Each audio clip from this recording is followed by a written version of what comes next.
Hello, everyone, and welcome to our webinar. My name is Mike Lotto, and I work for the Global Legal Empowerment Network. It's Wednesday, April 4th. And today we are joined by our environmental justice experts Basi, Justice Tusofa, Naradzo Mutanhori, Santosh Dora, Fatmata Kanu, and Tami Abdullahi to learn practical lessons on legal and non-legal remedies in environmental justice cases and how best to mobilize affected communities. Before we get too far into today's presentation, I have some brief housekeeping items. Firstly, take note that this event is being recorded, and we will share the full recording and highlights later on our website. I also want to make sure you can hear well and are able to use our webinar system. Please look for a questions pane where you can type in your questions and communicate directly with us. You will also see a button for raising your hand to get our attention. Feel free to try raising your hand now. We had a total of 285 registrants from 62 countries for today's webinar, so please be patient as my colleagues respond to your various requests and comments. I'd also like to take this opportunity to introduce you to the Global Legal Empowerment Network. The network is a growing community of more than 1,400 organizations and over 5,000 individuals from around the globe who are working to advance justice, be it in land rights, citizenship rights, the right to health or education, or any other sector where injustice persists. Through the network, practitioners from across all regions and disciplines are able to come together to collaborate and learn from each other. We share ideas, challenges, best practices, and resources through both in-person and online events. We do this in a number of ways. One way network members connect is through an online discussion forum where we discuss problems and share ideas, solutions, and opportunities. We also learn from one another through webinars like this one, and in face-to-face learning exchanges, leadership courses, and other in-person events, all of which we announce on our discussion forum. Additionally, there's an online library which today has more than 1,500 free legal empowerment resources, such as training materials, monitoring and evaluation tools, case management forums, academic research, and more. Last but not least, we conduct collective advocacy. We work together to campaign on collective issues that affect us globally and nationally. We recently launched the Justice for All campaign with the goal to increase financing and protection for grassroots justice practitioners everywhere. Join us for a webinar at this time tomorrow about the new global campaign to learn more. You can join the network on our website at namati.org. Membership is free and open to all. Just complete a short sign-up form on the website.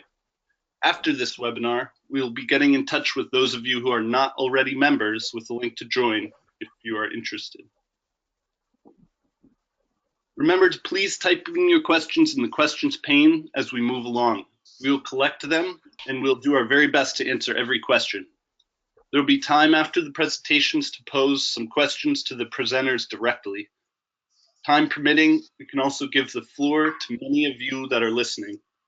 So let us know via the questions pane if you'd like to be unmuted and the question or topic you'd like to talk about. Next slide. And now I will briefly introduce the context of today's webinar before introducing each of the presenters themselves. Often legal empowerment advocates work alone, without benefit of the advice or feedback of others doing groundbreaking work. To counteract this, our network brings together groups of practitioners to meet and learn from each other through in-person learning exchanges, where they explore common challenges and strategies together for around 1 to 3 weeks. In February, the Global Legal Empowerment Network organized a 2-week learning exchange in Sierra Leone, which was the first to focus on environmental justice. Next slide. This exchange brought together 19 legal empowerment practitioners from 9 different countries. Like other learning exchanges, we began with a 2-day workshop where participants got to know each other and started discussing common issues, challenges, and legal empowerment methods used in their environmental justice work. Next slide. After the introductory workshop, the group split in half to visit two communities affected by large-scale mining in the north and south of Sierra Leone.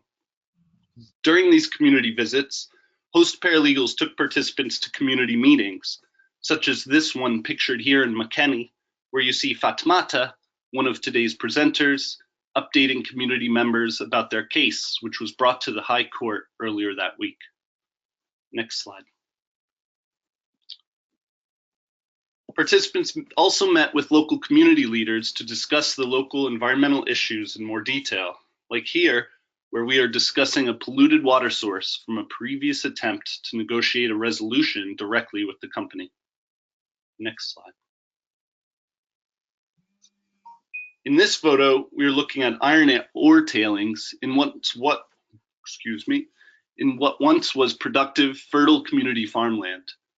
We also collected water samples at many of these sites in support of cases. Next slide. After a number of days visiting with communities and learning more about how the cases are progressing, we returned to Freetown to synthesize what we had observed and discuss strategies over a 2-day closing workshop. This photo is from a panel discussion on non-legal remedies. Next slide. And finally, here's the group photo from our last day together, where we visited a community development organization that successfully manages their own land and natural resources at River No. 2 Beach. At the end of every learning exchange, everyone develops a work plan to apply lessons that they learned during the exchange to their own work. Next slide. And now I'm pleased to introduce the first of our presenters, Nairadzo, from the Zimbabwe Environmental Law Association, who will kick us off in sharing some of those key lessons with all of you. Take it away, Nairadzo. Thank you, Michael. Hello, everyone. Welcome to the webinar. So we're going to be sharing with you our experiences from the exchange in Sierra Leone. And basically, as the first speaker, I just want to give a theoretical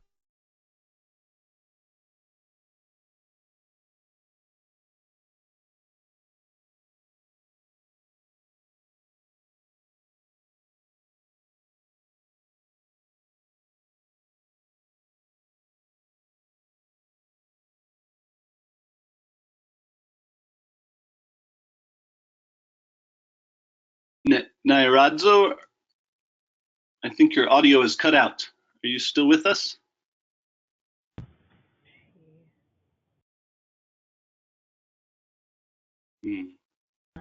She's gone offline. Oh. I know Nairadzo is at a paralegal training right now, so maybe we'll come back to her when she gets back online. Can we, maybe we'll go to Basi next. Hello? Nairadzo. Hello? Yes, you're back. Please Yes. continue. Oh, okay. Did you hear anything of what I said? We heard your very beginning of your introduction, unfortunately. Okay, so let me start by saying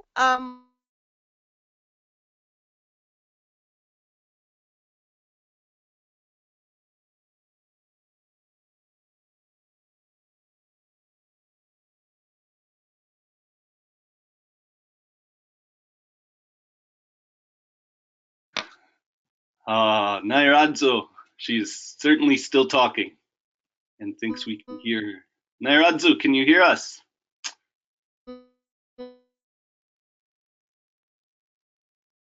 Okay. I think we'll have to go to Basi next while Nairadzo reconnects. So now I'd like to introduce Basi while Nairadzo comes back to us. Basi is from Green Concern for Development, or Green Code, in Nigeria.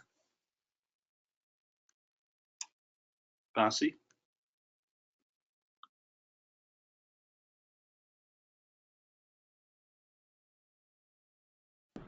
Hello. Hello, Yes, Michael. we can hear you. Go ahead. Oh, okay. Sorry that Nyarasu couldn't continue. Hi, everyone. Good afternoon. This is afternoon in Nigeria. My name is Basi Basi, and I welcome you to today's webinar. I'll be sharing my experience in Salon, and then some of the things I learned and some of the things we're also implementing back here in Nigeria. I want to believe that my knowledge and experience would also benefit one or two persons. Um, Going forward, I think I would want to give my discussion a title, and I would want to title it Community Resilience. While we were in Sierra Leone for the exchange program, we had the opportunity of visiting some communities, and I was part of the delegation that visited Bo. In Bo, we had visited a few mining communities where some minerals were being mined. And some of the things we actually noticed was that there was surface water pollution, environmental excavation. The earth was excavated, so a lot of forest areas were deforested, and then the rehabilitation or the decommissioning phase of these mining processes were not were not done with first global practice. So one of the things I feel that is necessary for EJ workers, especially in activating communities to take ownership and take the whole process by themselves, is that we need to build the resilience of this people. What do I mean by resilience?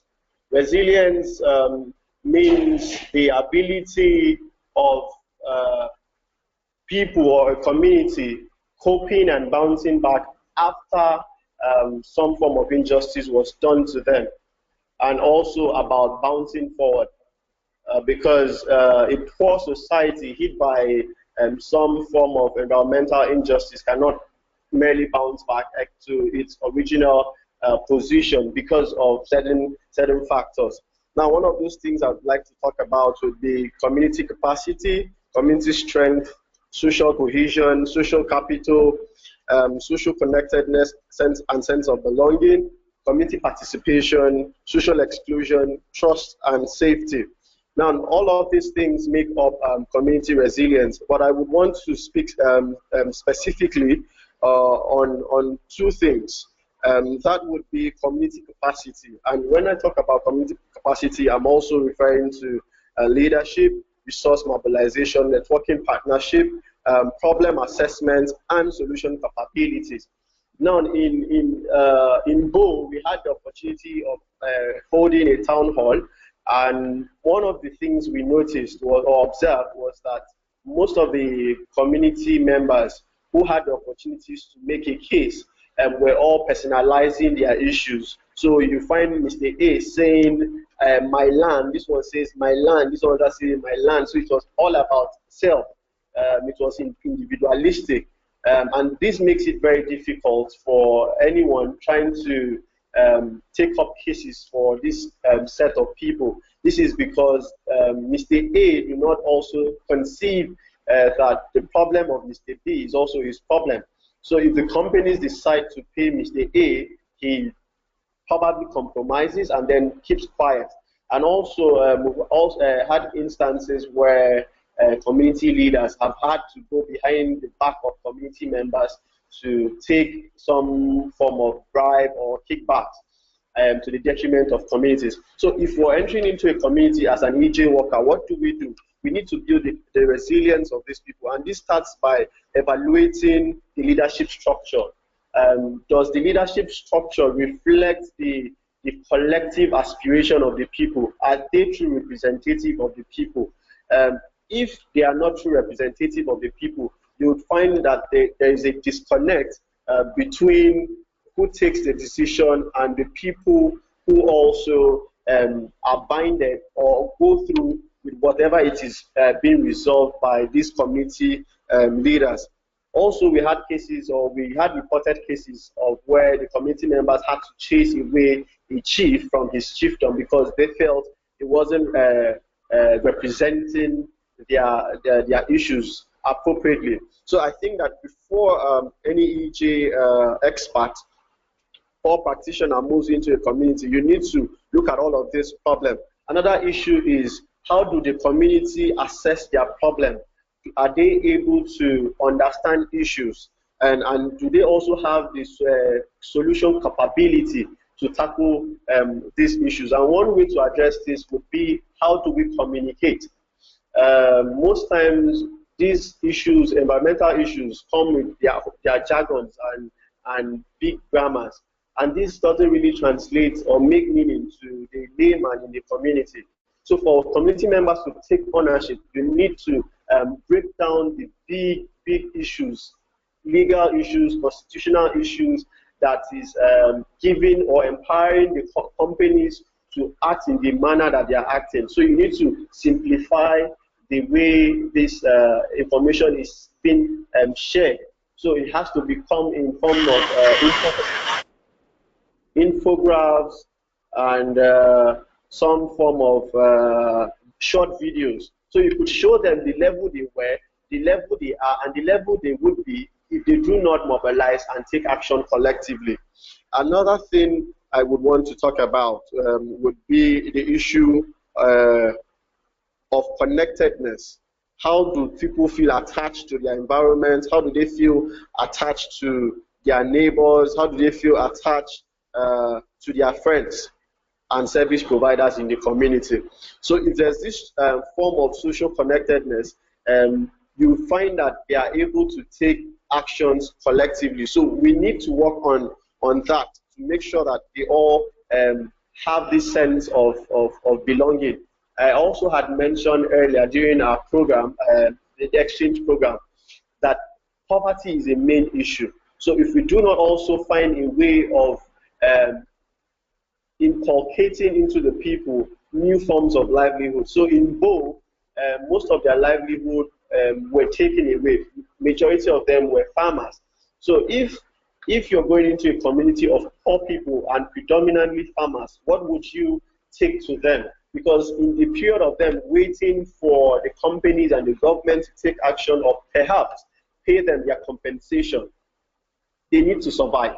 So what value chain, what new methods of livelihood can EJ practitioners introduce into these communities? It might not be solely on the EJ organization. We could seek partnership with other livelihood organizations within our own domain to see how to mobilize funds and then introduce some form of new livelihood. That way they are engaged and they are also earning money. It makes it easy for the people to now say, okay, we can actually wait and fight this to an end because we have something that is sustaining us for the in the interim. But if we do not have this, it becomes a problem. Socially exclusion. How do you take decisions? Do you just go into communities and all the discussions are with the men and the youth, and then the women are excluded? All of these issues build community resilience. So you need to ensure that everyone is carried along, male, female, adults, youth, and children, because they all are impacted differently. So you need to be able to bring everybody onto the table and have a proper discussion. And decision making should be a whole community taking decisions, and it affects them at their various stratas, instead of just assuming that whatever solution you have would fit their problem. So I think I'll stop here, and if there are other issues I'd like to take. Michael? Yes. Hello? Thank you, Basi. I hope I'm on time. A little over, but we'll be okay. Okay. Thank you. Thank you very much. I see that we still don't have Nairadzo back, so we're now Hello. Hello. Yes, Nairanzo. Yes, I've connected via phone call. Okay, please go ahead Thank, while we have you. thank you, Michael. Yes, so I'm going to be also sharing my experiences. Basically, how issues of power and poverty, as Basi has said, and marginalization contribute to the issues around environmental justice in resource-rich communities where mining is happening. And for me, I think the most interesting thing I learned from there is how paralegal activism has helped to empower the communities to build power around environmental injustices happening in their communities in a context where there is usually externalization of the costs on the environment, externalization of the social impacts of extraction that will be happening. By this, I mean that the power holders, being the mining companies themselves and the political elite, usually do not consider the costs to the environment, the costs around the social systems that are associated with extraction when they are making the decision to extract.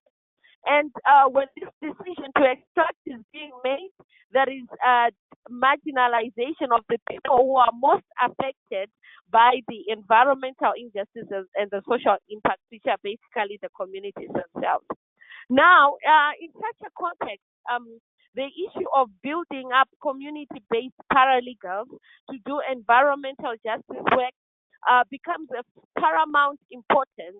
And it is more basically like a demand driven approach and basically something which requires a lot of radical action on the part of the communities because this is definitely viewed by the power holders, by the mining companies themselves as being something which is contrary to their plans, which have already excluded the environmental and social cases. Of course, this is what we also witnessed when we were in Sierra Leone. When we would see deliberate attempts by the mining company to bribe community people to try to dismantle the consensus between the communities and among the community members, also to try to dismantle the solidarity which the paralegals would have tried to establish in the communities around building power to address these issues. So that paralegal approach creates solidarity within the communities and really the importance of consensus building is a very important aspect in terms of trying to drive these issues around environmental justice and addressing the social impact. And also, how this is, what I also saw is that the authorities themselves are sometimes basically not responsive. And where we have a good solidarity and consensus between the communities working with their paralegals in this kind of work, that is a good driver in terms of pushing the authorities, particularly the environmental management authorities, the Human Rights Commission, and all the other related arms of government to begin to address the issues of environmental justice. So, from also the experience in Sierra Leone, what we have managed to do in Zimbabwe is right now we are having a training of our environmental justice paralegals. We have managed to pick representatives from the different provinces where we feel they are capable to drive this kind of work, to build this kind of power in the communities where there is extraction happening, to create solidarity and consensus, and to really push for the necessary action from the companies using the law, from the courts, and that kind of thing. And this has been really a great stride for us. We have managed to also use the resources which were shared by the team from India during this exchange, the paralegal guide, that kind of thing, to help us to shape our own manual which we are using to train the paralegals. So this has been a very useful experience for us, and particularly the empowerment model, which, as Basi has said, does not exclude the other groups of society, especially the women and the youth. And because the women, when we speak about environmental justice and social impact, the impacts are really disproportionately affecting women more than they affect the male counterparts because of the gendered roles and social norms in our African societies. So as a result, women need to be the voice also leading this process of seeking environmental justice and building power among the women themselves to understand how these issues affect them and how having an empowered society through the paralegal approach is going to benefit them. I think let me end there. I hope I was within time. Yes, thank you, Nairatso. It's very exciting. You're at the first paralegal training right now that you've organized since the Learning Exchange, training a new batch of paralegals on environmental justice. I think that's really cool. Thank you, Michael. Thank you. We'll come back to you when we're open for questions. Next, we're going to hear from Justice Tusofa of Natural Justice in Kenya. Justice, are you there? Yes, Mike. How are you, everyone? My name is Justice from Kenya. Now, a paralegal of natural justice, I would like to just briefly share my experience that I had in Sierra Leone and how some of that I've put in my work, the one I'm doing in Kenya. So when we were in Sierra Leone, we visited the Bo community. Actually, what interest caught up my attention is the Bonge community that we had, and the paramount chief in Gundaman. I can remember the name exactly, but it sounds the same like that. So these guys have been have experiences some impacts in terms of mining in the water sources, in terms of their land has been taken, and drawing back from that actually is the same. These are the same impacts that I'm facing in the community that I'm working with in Magarini, in Kilifi County. So what we learn from the Bonge village is that there's this group of people who are really persistent when it comes to addressing the issue of environmental justice, trying to get justice for the impacts that they've been affected with. And I found that one to be really empowering in terms of addressing the administrative institution in Kenya.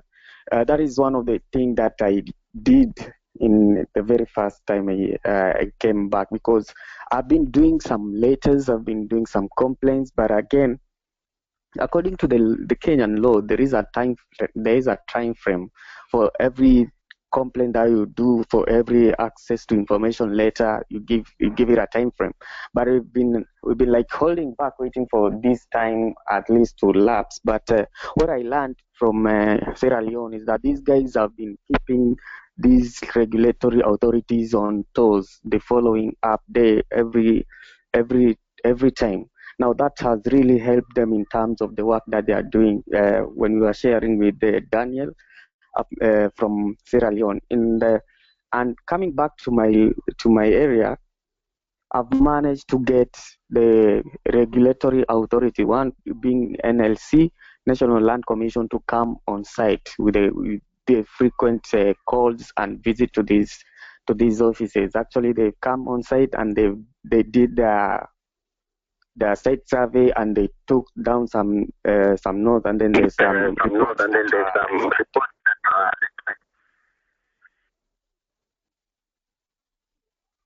The second case is on the salt, where we've been having community complaining about destruction of their fisheries resources, and the regulatory bodies which we've been putting on complaints, we're putting on access to information letters, actually with that experience, they have come to the site.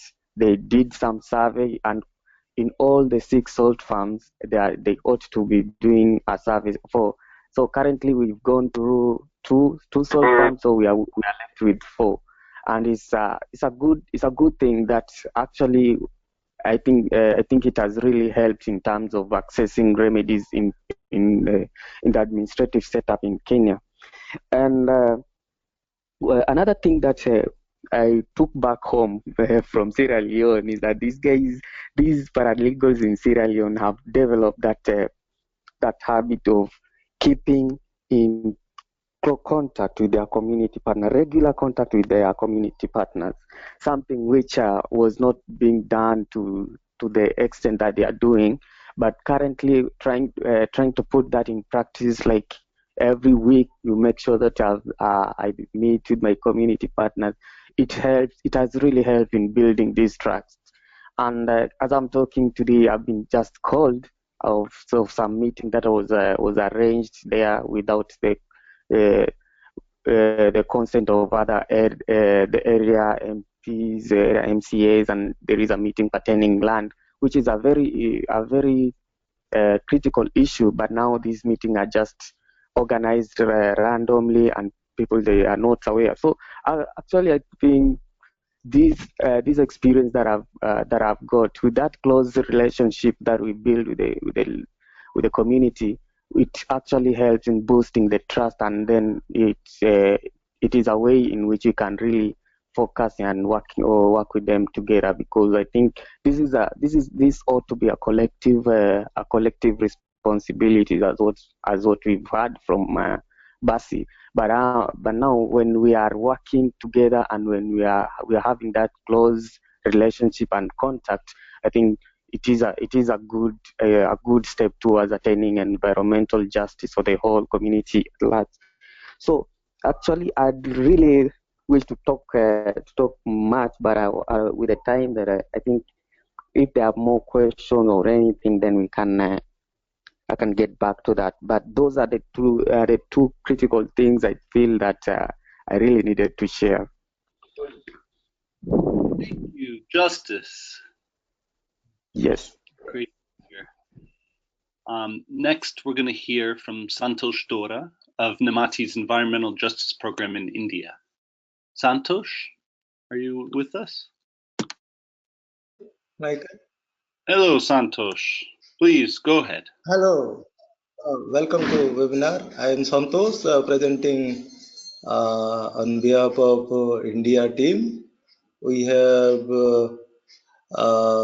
more than 4 states in India where environment justice program is going on, and after our learning exchange program at Sierra Leone, basically, the community empowerment and communication and non-legal remedies these are the 3 subjects which inspiring us for replicate in our field.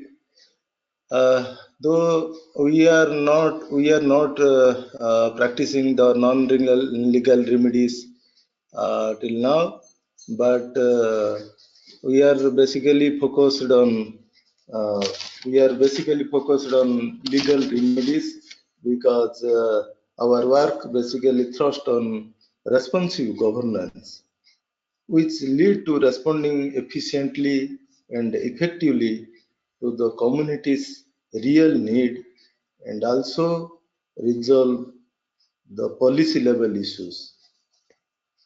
Other side, the involvement of the community and community partners from day one in addressing the livelihood issues due to the pollution. This way, we are achieving the community empowerment and side by side responsive government. We can also go through. We may go through the quote, but it seems very little space in community involvement as we learned from Sierra Leone. The initiative in addressing the issues through community participation have a better result in the sphere of responsive governance system and empowerment also. Couples of pollution related cases have been compiled, and also we our community paralegals prepared some articles which are being published recently, uh, which also creating pressure before the administration and also people's representative for favorable policy. We have also encouraged our community partners to develop articles and case studies on the basis of issues and results. On the second subject, the communication. We are inspiring the communication system in learning exchange program. The communication is a vital part of community empowerment. Communication with different stakeholder and communities is totally different. After the learning exchange program, we have developed strategies for a better and effective way of communication. Communication, communication with in our local language, Satyam and Priyam. Satyam means being truthful and in nice manner. As you know, we have in our area massive scale of mining projects and a multiple way of livelihood loss due to pollution. The most of the tribals are being forced to change their livelihood from agriculture to wage labor. The land becomes unproductive. In this scene, we have rigorously oriented the affected communities on legal provision within the administrative setup. We are basically focus on empowerment of the community with the effective way of communication, and also uh, after the training program we segregated the community on the basis of their age, sex and education and also occupation. Why segregation means in our operational area most of the tribal communities have their own language and own dialogue. So for a better way of communication, there should be a way of effective communication system. So we are trying to translate the case-wise documents and laws in their local languages, and also plan to impart training to different sectors of community partners in different manner. We have also uh, planned to translate the in Odisha cases. We have planned to translate the 6 cases of railway siding where uh, massive scale of dust and water pollution is going on by the railway department. So we have planned to translate the railway siding cases uh, in local language, and also uh, uh, impart training programs for the community and community partners. These are the basically learnings and also some innovative themes we are now uh, working in our operational area. Uh, and we are basically focus on legal remedies, because we have seen that more than 300 in Indian context, more than 300 cases dust pollution, water pollution, we have a better result in legal remedies. But in non-legal remedies, though it is good for learning, but we could not practice in our field. But we have plan to practice in some cases in coming days, because some of our cases are on stage, and some cases are in end stage. So we have for new cases we can use the non-legal remedies in coming days. These are the basic learnings, and also back to our community and community participation. And we also thankful to the organizer, and also we basically learn from the field visit, and also some and also found that some of the hurdles they are facing, the communities are facing in Sierra Leone. But in India, our size of mining is small, but the number of mining is very more. So we have planned to develop our communication system and empowerment process, and in some states like Gujarat, we there, because there have no women paralegals, so we have planned to accommodate some women paralegals, because in Odisha context, women paralegals are more active to mobilize the women participation, and women, because most of the male persons are engaged in mining area, and they are hesitating to raise their voice against the plant and mining. So our women paralegals are mostly engaged to mobilize the women communities, which will be replicated in other states of India. Thank you. That's great, Santosh. Yeah, it's fantastic to hear that there'll be more women participation as paralegals in India.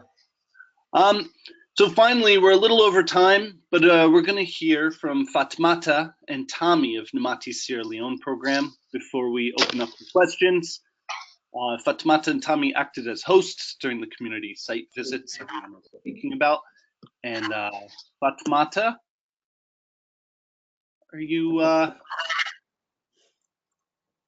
there with us?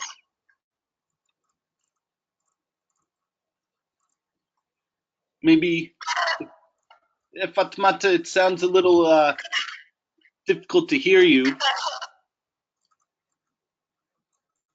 Hello? Maybe we could try if Tommy is there. Hello? Yes, I'm here. Tommy, let's start with you, please. Hello? Yes, we can hear you very well. Can you hear me? Yes. Yes, I think Famata is having a problem at the moment, but let me start the ball rolling, and she will join me later on. And in the first place, I want to say our colleagues, we are here, like you rightly heard from them, they were here last month, and they were here on the learning exchange program. And during that period, we gained a lot from each other. But I would want to talk on two things. One thing that we learned from the Namati team from India is the use of lower level institutions in solving environmental problems, as opposed to the main institutions. So what we intend doing is making use of the lower level institutions like local councils to make sure that we solve environmental problems. And in doing this, we'll have to, we expect to, one, make sure that the local councils are able to solve some of these problems at their own level.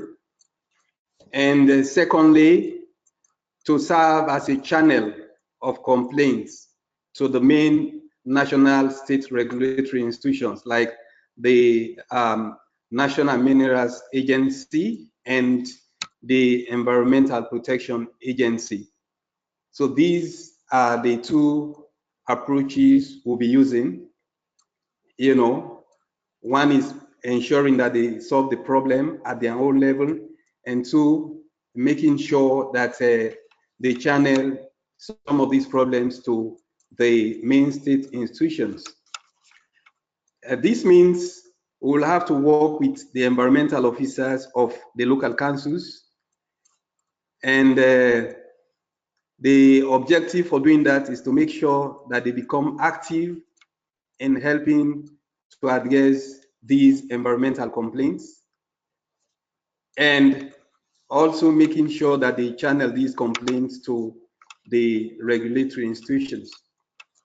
And we also hope to build the capacity of the committees, because we have the mining committee and the environmental committees. And for instance, the mining committee is responsible for mining activities at the local level, the district level. And the environmental committee is responsible to oversee the operations of environmental issues at the district level. So make sure we build the capacity of these committees in legal education and also environmental issues, because some of these committee members lack legal education. So that is one thing we are hoping to do. Quite apart from that, we also learned from our colleagues the use of social media in publicizing environmental problems caused by companies. You know, like we will be using the Facebook, Twitter, etc., to make sure that some of these problems we record from the field, either in the form of audio or videos, are put out on Facebook or Twitter. And the reason for doing this is to reach out to possible allies. And when I say possible allies, I mean interested persons. And that could mean organizations that might be interested in our work in and out of the country. And another audience will be the parent bodies of these companies. You know, I'm sure they will also be interested in the things that we'll have to put out in the social media. And the outside market as well will also be interested in doing that.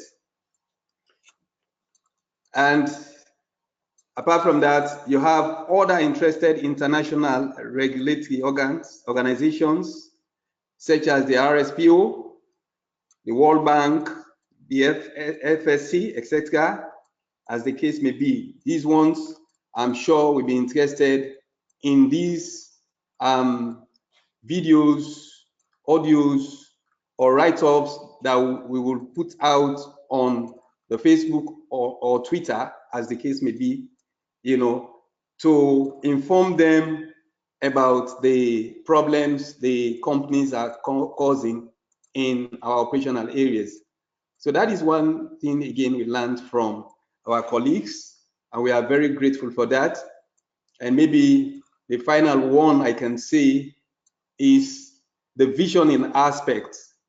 We make sure we reflect, we make sure the community members reflect on the past and the vision, the present, and the future. And we also hope to use audio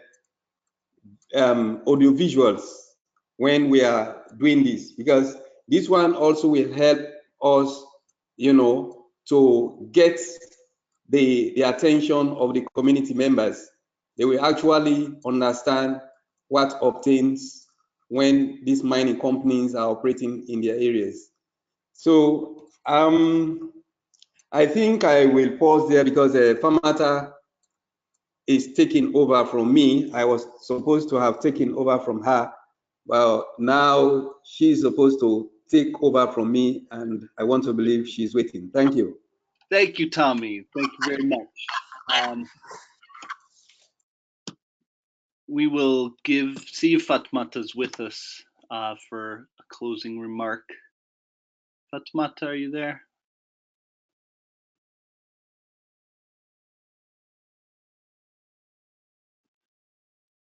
Perhaps not. Hello. Oh. Hello. Hi, Fatmata. Yes. Thanks to Tommy. The other key thing we also learned from the team, especially the Indian team, is that they help clients to write letters to government institutions to demand for their right or enforcement of laws. While we have over time been writing to the company or government institutions on behalf of our clients. We found that the Indian team's strategy is more empowering, and we have decided to do same by helping communities to first write letters of action to company or government institutions. If no response, as it has often been the case, then the paralegal will do a follow-up phone call or a letter with community people.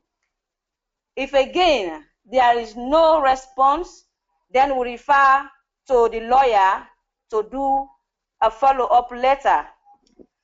This we find very more empowering than doing it for them. The second lessons learned is regular contacts with our clients' communities, calling our clients more regularly, and if possible, we provide phone for contact people. Do calls, just check in if there is no update. This will enhance effective legal empowerment. It will improve community confidence and protection. It also prevents companies from dividing communities. It enhances information sharing on the case, also protects witnesses, as we have pending cases to court against the company. It protects witnesses and evidence. It keeps community updated, hence making them feel part of the process of resolving their cases. This we have started implementing already, and we are getting lots of benefits from this regular touch base with our clients. So far, this is what I have from my side.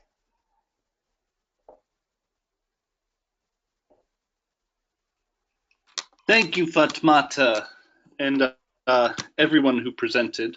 While we went a little over time, certainly, I'd like to open up to a couple questions that we've received during the presentation. And we'll probably run a couple minutes over to take a couple questions. The first question is from Richard Lord at Action for Justice.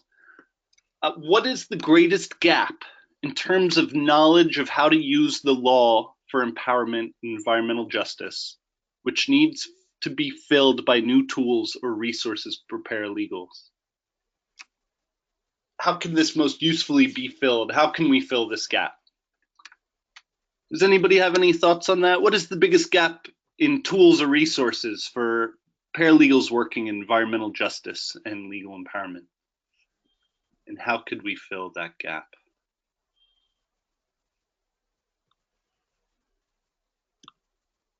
I've unmuted Santosh. Fatmata, you're still unmuted. Basi, if you'd like to speak. Hello. Is that Basi? Yeah, this is Basse. Please, go ahead. So, your question is on the gap and tools open to paralegals to engage with to close gaps, right? What tools and resources are needed for paralegals to know more about legal empowerment and environmental justice? What is missing? Okay, just one straight answer for me. I think that paralegals need to understand the environmental laws within their enclave, and then they also need to understand the severity of the problems within their own communities. So instead of knowing all the laws, you could just have deep knowledge about your specific area of interest. So if you understand the environmental laws and the general constitution,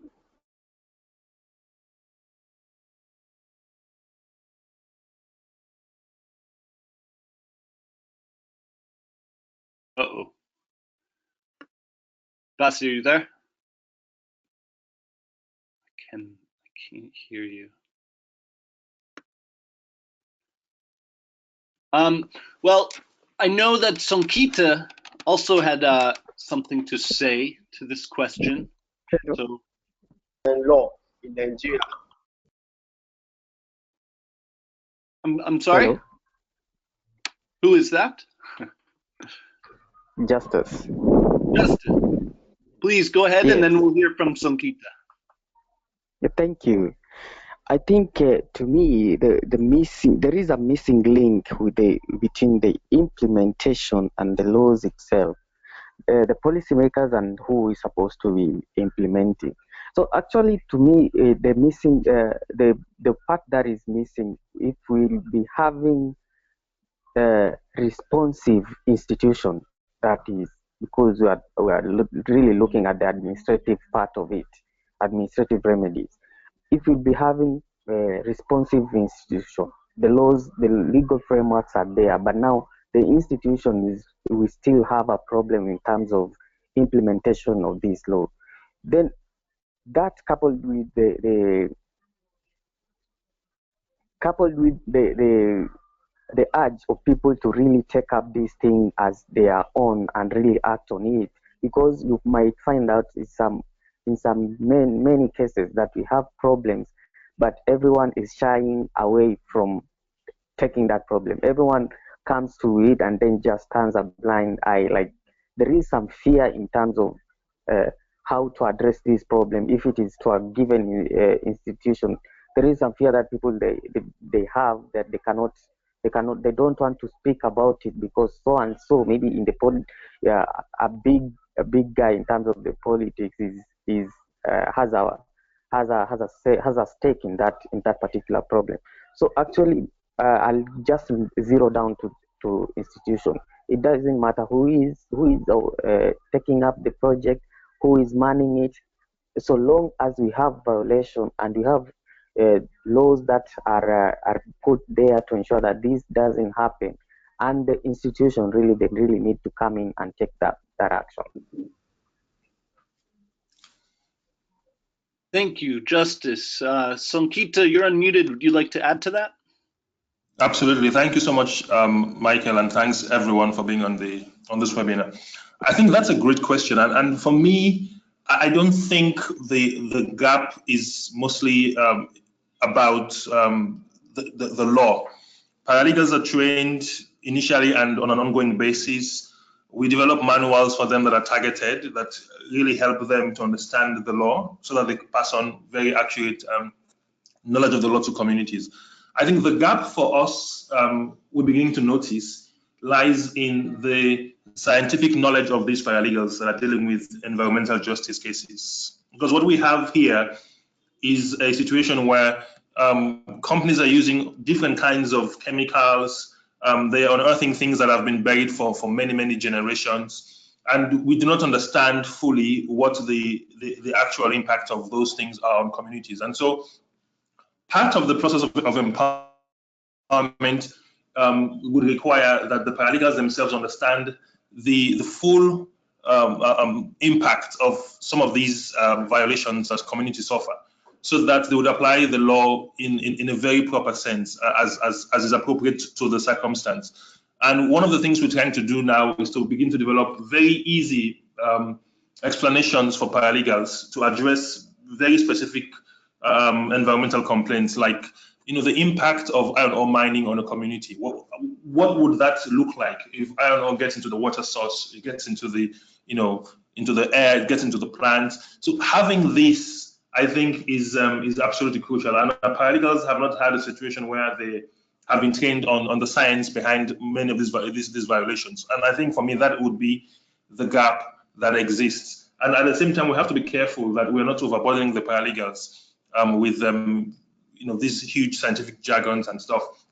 But it does require, if they're going to be able to transmit accurate information to communities about impacts and things, it does require some knowledge of the science behind these violations. Now, the extent to which would vary from paralegal organization to organization or from state to state. But I think the gap is in that specific area. Thank you. Thank you, Sonkita.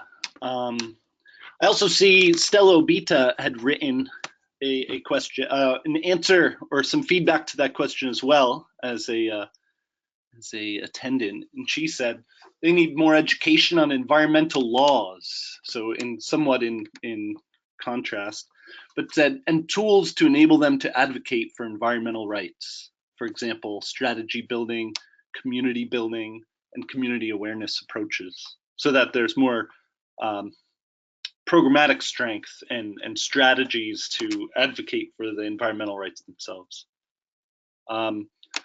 Martha B. Adams also added that there's very weak knowledge of land laws amongst paralegals. We do not have many manuals or resources available that simplifies the law here. There's also a gap on environmental needs and protection.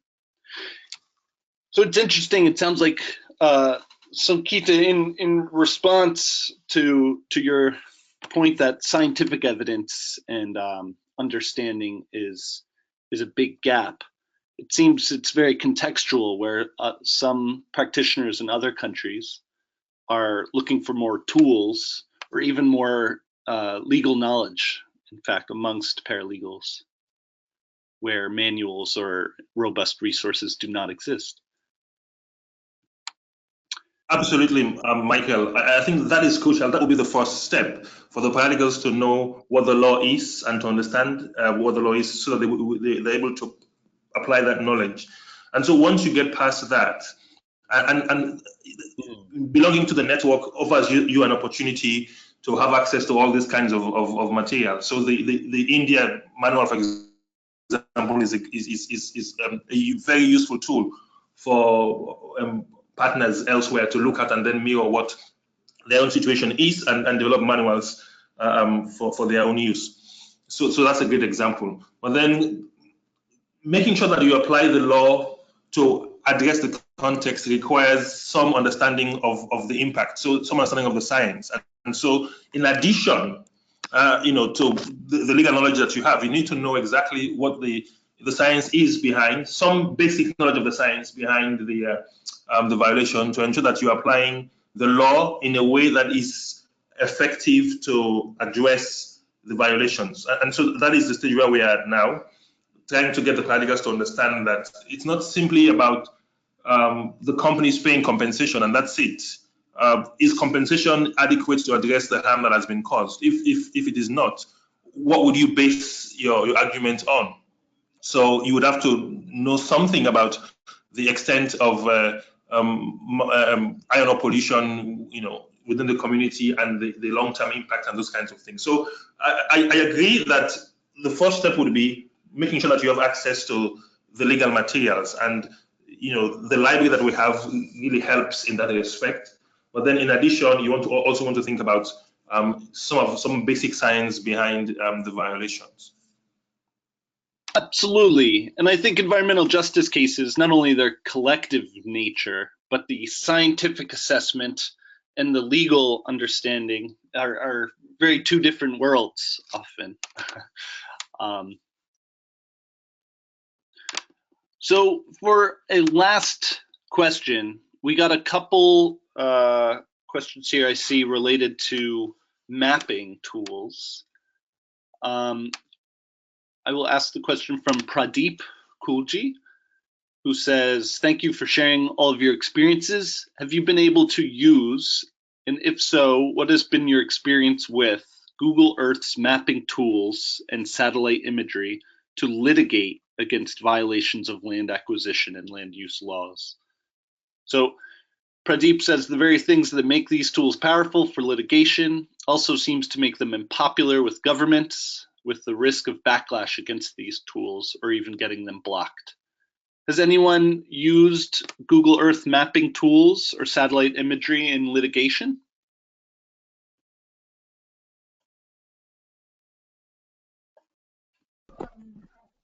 Hello.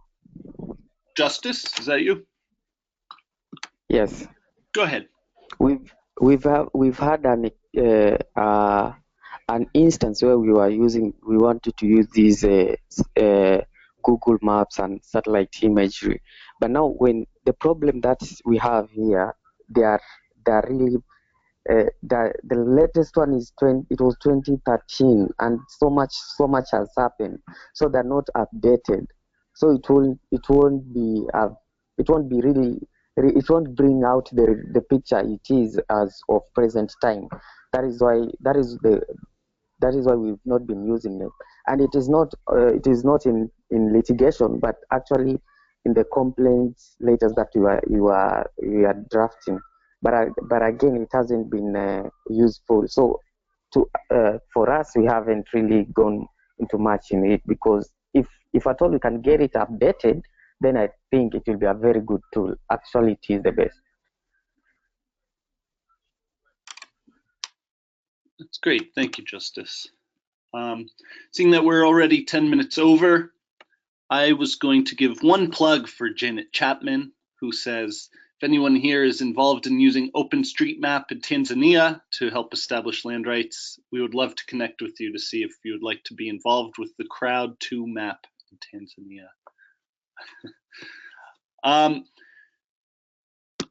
So with that, this brings us to the end of the formal part of our webinar. Thank you everyone for joining us. Thank you for the excellent questions and points raised. Thank you to Maya and Ashley for fielding questions. And last but not least, thank you to our presenters, Basi, Justice, Nairazzo, Santosh, Fatmata, and Tommy for the informative presentations. You're all invited to become a member of the Global Legal Empowerment Network and download the Environmental Justice Paralegal Practice Guide at our resource library. And don't forget to tune in tomorrow at the same time for my colleague's webinar on how to tip the scales towards justice for all, collective campaigning for grassroots justice, which discusses ways you can contribute to the new global campaign on increasing financing and protection for legal empowerment. We'll be in touch by email with a reminder invitation, and also to share the link to the full recording of today's proceedings. The conversation and discussion will also continue on our online discussion forum, so we'll see you there. Thank you very much, and goodbye.